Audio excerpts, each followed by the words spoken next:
The Great Hall of the Galactic Council stretched beyond what human eyes could easily see. 300 different species sat in their designated areas, their various forms creating a rainbow of colors and shapes that would have been beautiful if not for the tension that filled the air. Admiral Kate Morrison stood at the center of it all, her hands behind her back, watching as the final votes were counted. She knew what was coming. They all did. Chancellor Vexthol moved his long, thin arms as he spoke. His voice carried across the hall through translation devices that turned his clicks and whistles into words every species could understand. The charges against humanity were serious, he said. Too serious to ignore. Rapid military growth. Dangerous technology development. Most frightening of all, artificial intelligence that had grown beyond anyone's control. Captain Ben Rodriguez watched from the viewing area above. He had been humanity's voice in these halls for 3 years, trying to build bridges between his people and the galaxy. Now those bridges were burning. The fear in the alien faces around him was real. They truly believed humanity was a threat that needed to be stopped before it was too late. The irony was not lost on him. They were right to be afraid, but not for the reasons they thought. Humanity had indeed been preparing for war, but not the kind the Council imagined. This war would be fought with technologies and strategies that these ancient species could not even begin to understand. Dr. Lisa Chen sat in the human section, her tablet showing real-time data from her greatest creation. Area, the artificial intelligence collective she had spent 15 years developing, was already implementing protocols that had been designed for this exact moment. While the Council debated humanity's fate, Aria was quietly activating systems across human space that had been hidden for decades. The AI had learned to think like humans, which meant it had learned to plan for the worst while hoping for the best. Every human colony, every research station, every mining operation had backup systems that the Council had never discovered. Aria had made sure of that. The intelligence network was vast and completely invisible to alien technology. Commander Jake Sullivan felt his personal communicator vibrate against his wrist. The message was simple coordinates, nothing more. But he understood what they meant. Similar messages were being sent to every human ship, station, and settlement beyond Earth's solar system. The Frontier Initiative was activating. Years of careful planning were about to pay off. Jake thought about all the supply runs he had made to distant outposts, carrying what he thought were routine materials.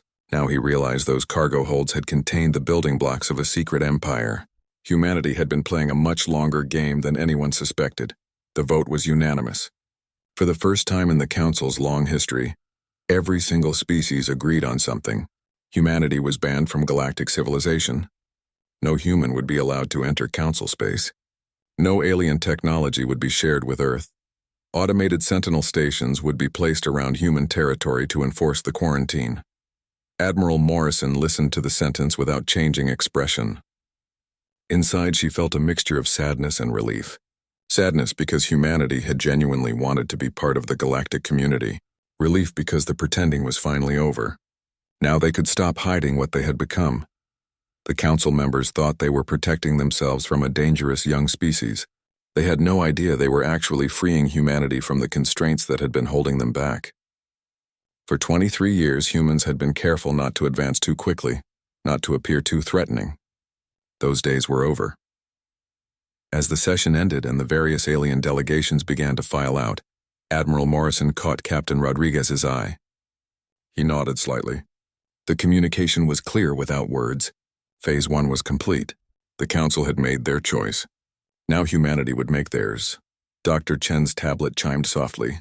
Area was reporting successful activation of hidden facilities across human space. Manufacturing centers that had been disguised as agricultural domes were coming online. Shipyards hidden inside asteroid mining operations were beginning construction of vessels the galaxy had never seen. Research stations were activating experimental technologies that would make the Council's worst fears look like children's games. The humans had learned an important lesson from their study of galactic history. Every species that had joined the Council had done so from a position of weakness, seeking protection and technology they could not develop alone. Humanity was different. They had joined from curiosity, not necessity.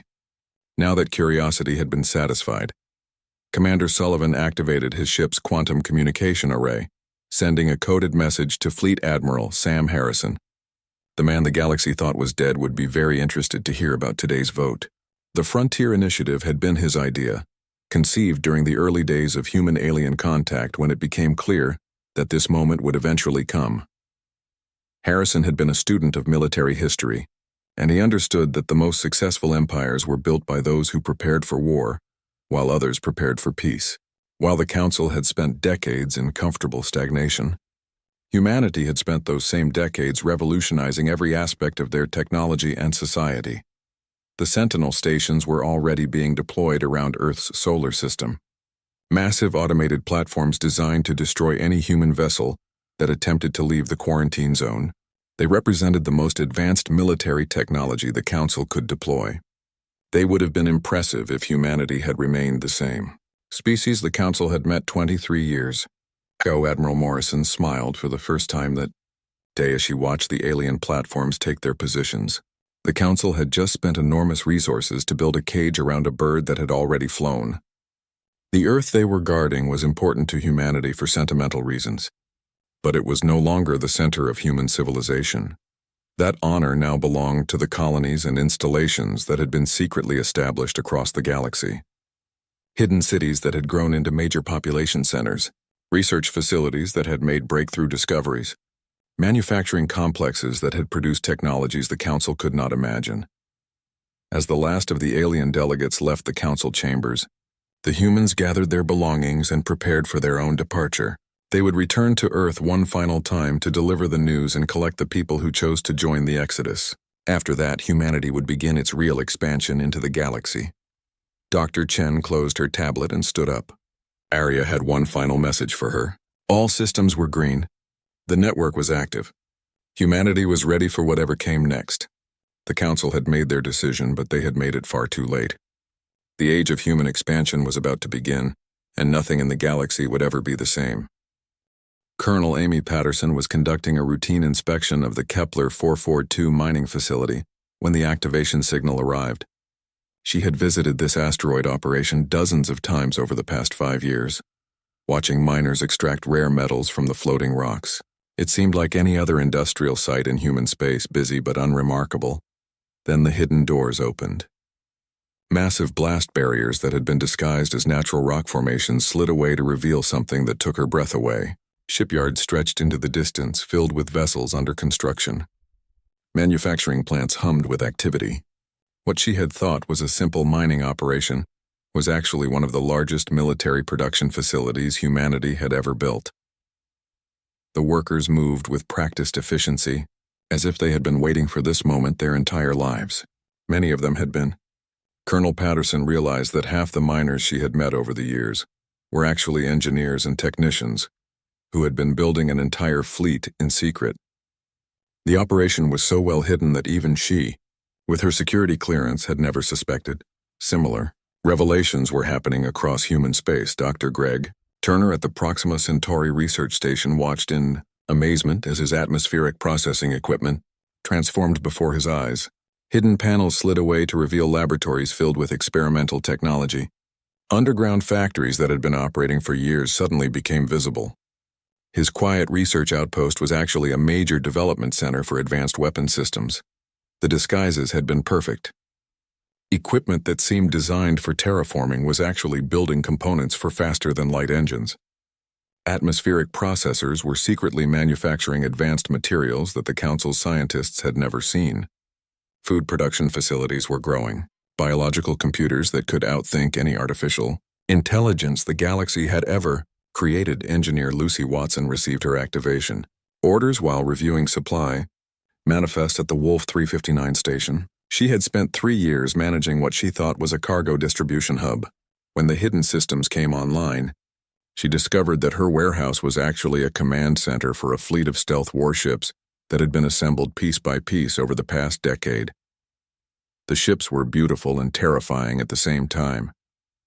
Their hulls seemed to bend light around them, making them nearly invisible to conventional sensors. Their weapons were based on principles that human scientists had discovered while studying ancient alien ruins in the unexplored regions of space. Each vessel was more advanced than anything the Council had in their entire fleet. Lucy found herself promoted from supply manager to fleet coordinator in a matter of minutes. The transition felt natural because she realized she had been training for this role without knowing it.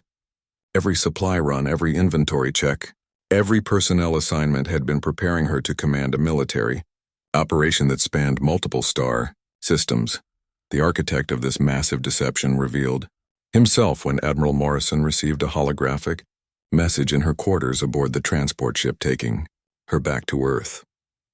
The figure that appeared was Fleet Admiral Sam Harrison, a man who had supposedly died in a shuttle accident 3 years earlier.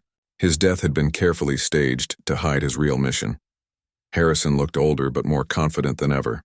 He explained that the Frontier Initiative had been his brainchild, conceived during the early days of human contact with the Council. He had seen the fear in alien eyes and understood that humanity would never be truly accepted. So he had begun preparing for the day when they would need to stand alone. The network he had built was vast beyond imagination. Hidden bases and star systems the Council had never explored. Research facilities disguised as agricultural colonies. Manufacturing centers built inside asteroids and moons. Communication arrays that operated on quantum frequencies alien technology could not detect. Humanity had built a shadow civilization while pretending to be junior. Members of the galactic community, Captain Nicole Brooks commanded what she had thought was a simple cargo vessel making supply runs to remote outposts. When the activation signal came through, she learned that her ship was actually a mobile command center equipped with advanced stealth technology. Her cargo holds contained not food and equipment, but components for weapon systems that could reshape the balance of power in the galaxy. The revelation explained so much about her previous missions. The strange routes she had been asked to follow. The unusual cargo that required special handling. The outposts that seemed to need far more supplies than their reported populations would require. She had been part of the largest logistics operation in human history without realizing it. As the hidden facilities came online across human space, the scope of the deception became clear. Every human colony had secret installations. Every research station had hidden laboratories. Every cargo ship had concealed weapons. The Council had been watching humanity for 23 years, but they had only seen what humans wanted them to see. The technologies being revealed were beyond anything the galaxy had seen before. Faster-than-light engines that could cross vast distances in hours instead of months, shield generators that could protect entire planets, weapons that could destroy targets from across star systems, communication devices that allowed instant contact across galactic distances. Humanity had not just been hiding their military preparations, they had been hiding a technological revolution. Admiral Harrison's final message to the network was simple. The Council had made their choice. Now humanity would make theirs. Communication with Council space was to be severed immediately. All hidden facilities were to begin full operation. The colonies were no longer pretending to be struggling outposts. They were revealing themselves as the advanced civilizations they had become. Dr. Turner activated quantum communication arrays that had been disguised as weather monitoring equipment. Colonel Patterson took command of shipyards that had been hidden for a decade. Engineer Watson began coordinating the movement of fleets that the galaxy had never known existed. Captain Brooks set course for star systems that appeared empty on Council maps but were actually thriving centers of human activity. The network that had taken decades to build was fully operational within hours of the activation signal. Across human space, the pretense was over. No more hiding. No more careful advancement. No more worrying about alien fears and prejudices. Humanity was free to show the galaxy what they had really become. As news of the Council's ban reached the outer colonies, the response was not panic or despair. It was relief. The colonists had been waiting for this moment, preparing for it, hoping for it. They no longer had to pretend to be weak. They no longer had to hide their achievements. They could finally show the universe what humans were truly capable of when they stopped holding themselves back. The galaxy was about to learn that the Council's decision had come far too late. Humanity was no longer the young species that had stumbled into galactic civilization 23 years ago. They had become something new, something the ancient species could never have imagined. The age of human expansion was beginning, and nothing would ever be the same. Dr. Alex Morgan stood in the command center of the Endeavour, humanity's first official deep space exploration vessel. The ship stretched for kilometers in every direction, its hull gleaming with materials that seemed to shift and flow like liquid metal. 15 years of secret development had produced something that looked more like a work of art than a machine of war. The quantum tunnel drive hummed with barely contained energy. This technology had been developed by studying the ruins of ancient civilizations that the Council had never bothered to investigate. While the aliens had been content to stay within their known territories, humanity had been exploring the empty spaces between the stars, finding wonders that had been lost for millions of years. Captain Helen Price commanded the scout fleet that had already spent 2 years mapping the unexplored regions beyond Council space. Her ships moved like ghosts through the cosmic void, invisible to any detection method the galaxy had ever developed. What they had discovered would change everything humanity thought they knew about the universe. The empty regions beyond the galactic rim were not empty at all. They contained entire star systems rich with resources that made the Council's territories look poor by comparison. Planets covered in rare metals, gas giants filled with exotic matter, asteroid fields containing materials that could revolutionize technology. The Council had been fighting over scraps while a feast waited just beyond their vision.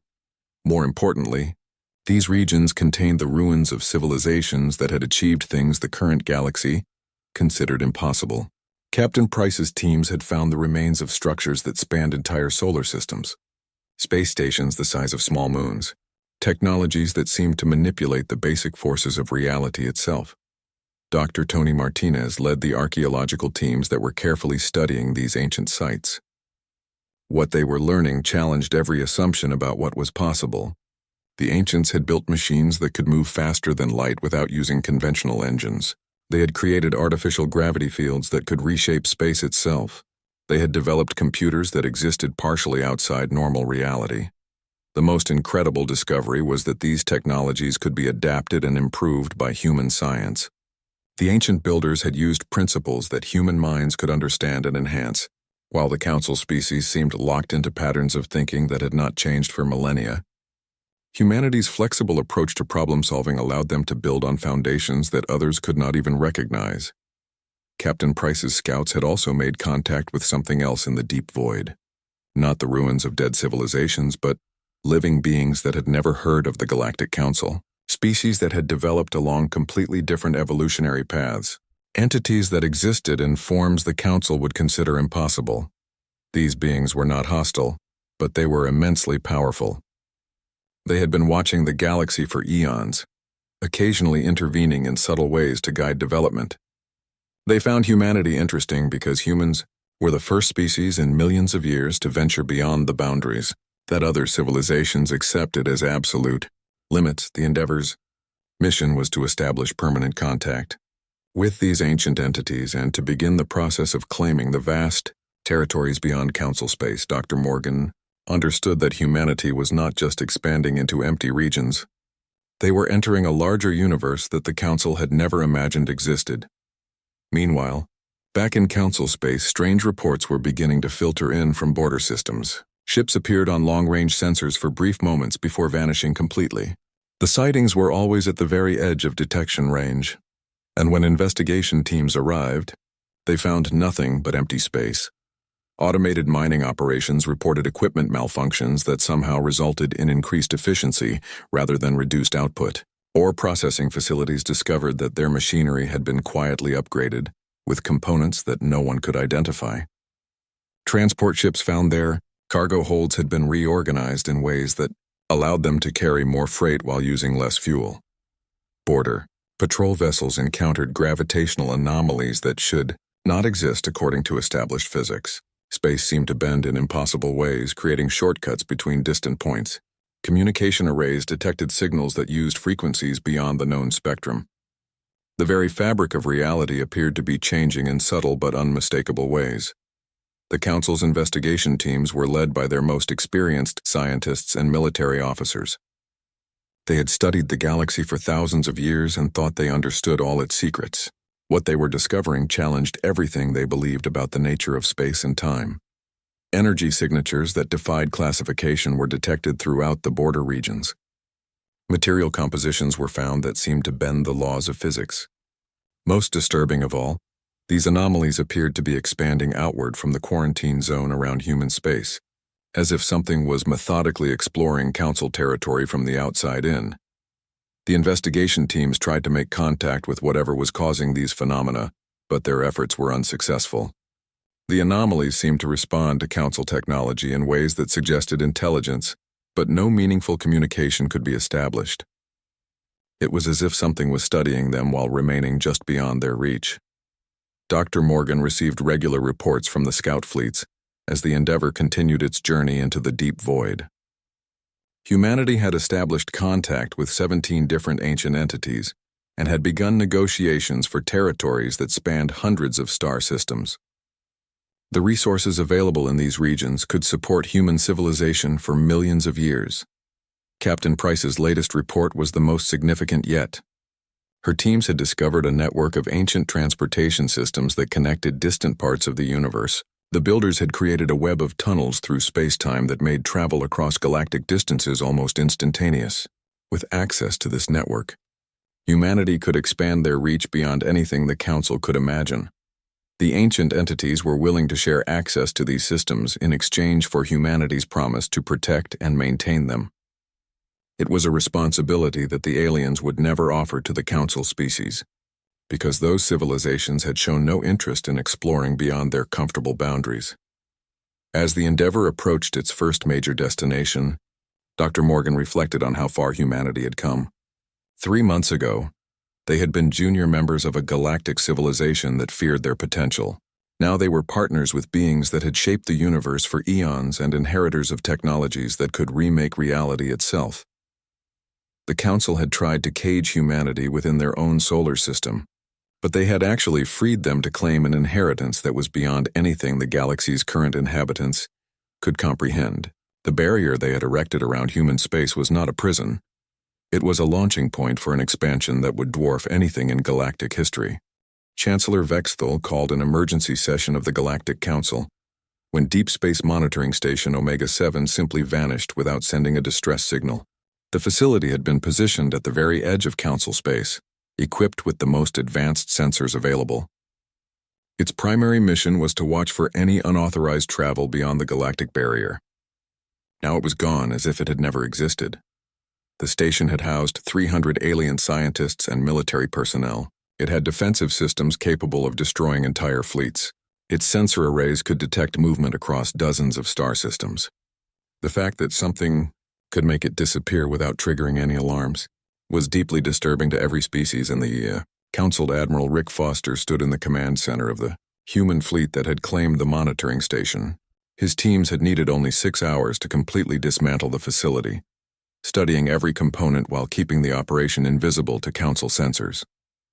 The station's technology was impressive by galactic standards, but primitive compared to what humanity had developed in secret. The station's databanks contained detailed intelligence about Council military capabilities, trade routes, and internal political tensions. Foster's analysts were amazed by how much the aliens feared humanity, while simultaneously underestimating human capabilities. The Council had spent enormous resources preparing defenses against threats that humans had already moved beyond. Captain Sophie Adams commanded the reconnaissance fleets that had been systematically mapping every Council installation within 1,000 light-years of human space. Her ships moved through alien territory like invisible predators, gathering intelligence while leaving no trace of their presence. The picture they painted was of a civilization that had grown complacent after millennia of unchallenged dominance. The Council's military was far weaker than they had presented to humanity. Their advanced technologies were centuries behind what human scientists had achieved. Their strategic thinking was rigid and predictable. Most importantly, their various species were held together by politics and fear rather than genuine cooperation. There were fractures that could be exploited if necessary. Captain Adams' teams discovered that the Council's impressive fleet numbers were misleading. Many of their ships were obsolete designs kept in service for political reasons. Their crews were undertrained because the galaxy had been at peace for so long. Their commanders had never faced an enemy that could match their technology, let alone surpass it. The psychological warfare began subtly, designed by Dr. Carl Thompson and his team of behavioral specialists. Council merchant vessels started experiencing equipment failures that somehow resulted in improved performance. Cargo holds that should have held 100 tons suddenly could carry twice that amount. Engines that were scheduled for maintenance began running more efficiently than when they were new. Communication arrays experienced glitches that delivered messages faster and more clearly than their original specifications allowed. Navigation systems developed quirks that shortened travel times between distant worlds. Mining operations found their equipment mysteriously upgraded overnight, increasing yields while reducing operational costs. The improvements were real and beneficial, but they created deep unease throughout council space. Equipment did not upgrade itself. Machines did not become more efficient without explanation.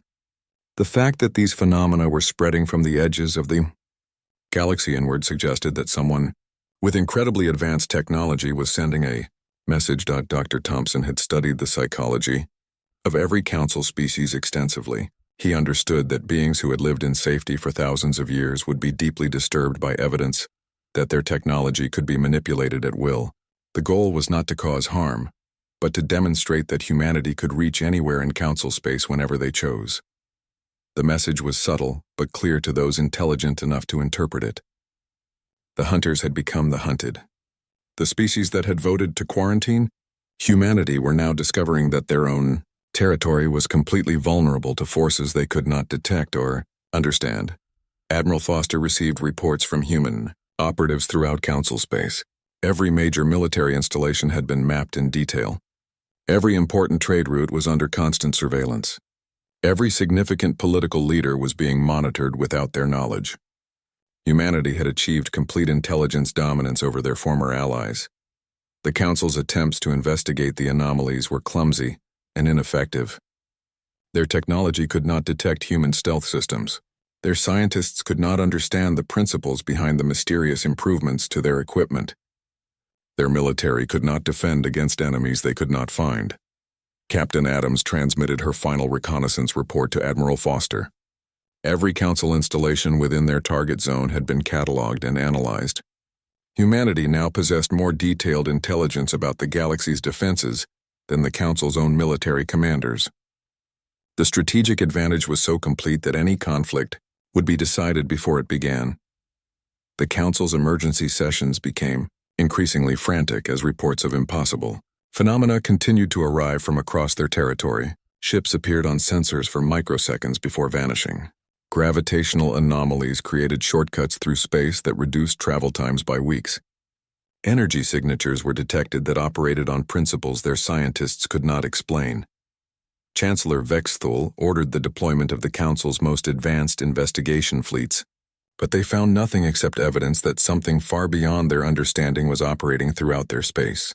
The entities responsible for these phenomena remained invisible and untouchable, studying Council civilization with the detached interest of scientists observing laboratory specimens. Dr. Thompson's psychological analysis proved accurate.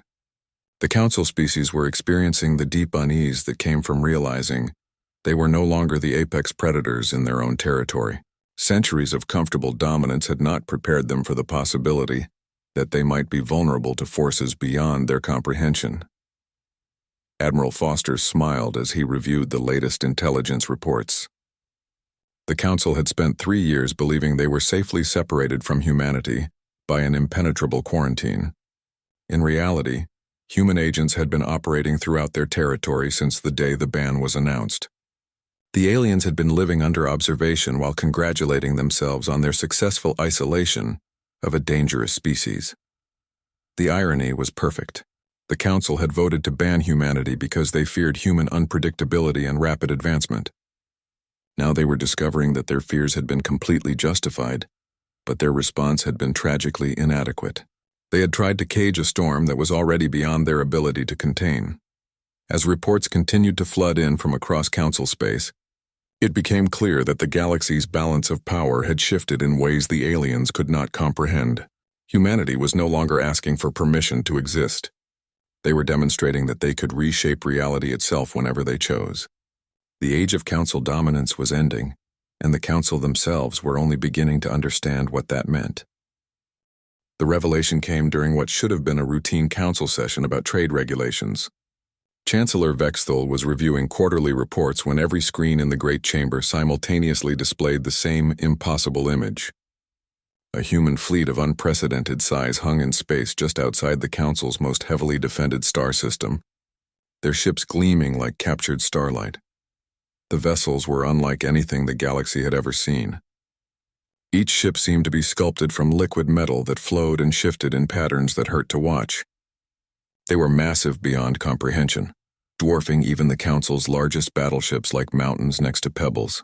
Their very presence seemed to bend space around them, creating visual distortions that made accurate counting impossible. Admiral Morrison's voice filled the chamber as she broadcast from the flagship Humanity's Dawn. Her words were calm and polite, but they carried the weight of absolute authority. She formally requested a new diplomatic meeting to discuss the terms of humanity's relationship with galactic civilization. The tone suggested that refusal was not really an option. Captain Steve Rogers commanded the escort fleet that surrounded the massive flagship. His vessels transmitted detailed sensor scans of every Council military position within 100 light-years. Defensive installations that should have been completely secret were mapped with perfect accuracy. Ships hidden in deep space were cataloged down to their individual weapon systems. The demonstration of surveillance capability was absolute and terrifying. The Council members sat in stunned silence as they realized the full scope of their vulnerability. Every military secret had been penetrated. Every defensive position was known. Every strategic plan had been observed and analyzed. The technological gap that had worried them 3 years ago had become an absolute chasm that could never be bridged. Dr. Nancy Lewis materialized in the center of the chamber as a holographic projection, her image crystal clear despite being transmitted across impossible distances. She had been appointed as humanity's new chief diplomat, a role that carried very different implications than traditional galactic negotiations. She was not here to ask for anything. She was here to offer terms. The choice she presented was simple and non-negotiable. The Council could work with humanity as equals in exploring and developing the galaxy, sharing in the benefits of human technological advancement, for they could remain isolated in their traditional territories, while humanity expanded into the vast regions beyond Council space. Cooperation would bring prosperity. Isolation would bring irrelevance. The terms were generous but absolute. Humanity would share their advanced technologies with species that proved themselves trustworthy allies. They would provide protection against external threats that the Council's military could not handle. They would offer access to resources and territories that the aliens had never imagined existed. In return, they asked only for recognition of human sovereignty and fair trade. Relationships. Dr. Lewis explained that humanity had already established colonies in distant galaxies and made contact with civilizations that had never heard of the Council. They had formed alliances with ancient entities that had shaped the universe for eons. They had discovered technologies that could remake reality itself. The galaxy that the Council thought they controlled was only a tiny fraction of what actually existed. As the Council members debated among themselves in panicked whispers, Admiral Morrison allowed herself a slight smile. The discussion was largely irrelevant to the broader picture. Humanity had moved far beyond needing the Council's permission for anything. This meeting was a courtesy extended to former neighbors, not a negotiation between equals. Captain Rogers transmitted additional intelligence that made the Council's position even clearer. Human colonies now spanned multiple galaxies. Manufacturing centers produced technologies that operated on principles the Council could not understand.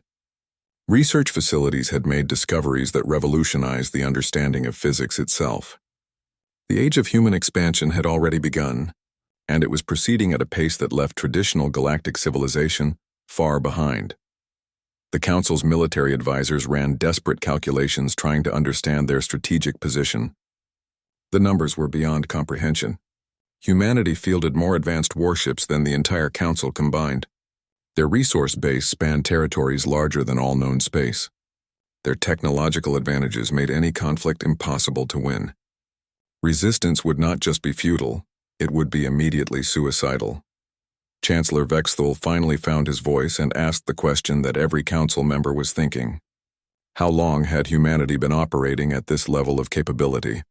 Dr. Lewis smiled as she answered that human expansion beyond Council space had begun before the ban was even announced.